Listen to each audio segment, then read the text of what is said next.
Hello what's up good peoples and welcome to my new blog. आज चाहिँ तपाईँहरूलाई म हाम्रो अहिलेको करेन्ट सरकारहरूले चाहिँ है भने जस्तो न्याय दिन सकेको छैन होइन। तपाईँको नाबालक शिशुहरू होइन, नाबालक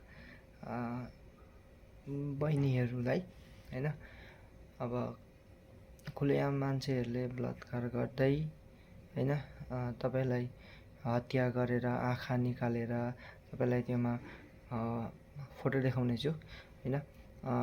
यस्तो अवस्थासम्म पुर्याउँदा पनि हाम्रो सरकार जेनजीले बनाएको सरकार चाहिँ अहिले नालायक भएको छ।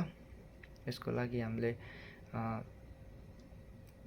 तपाईँ कहाँबाट हुन्छ जहाँबाट भए पनि आफूले के अरे सोसियल मिडियाको थ्रु हामीले चाहिँ यसको लागि केही आवाज उठाउनुपर्छ है।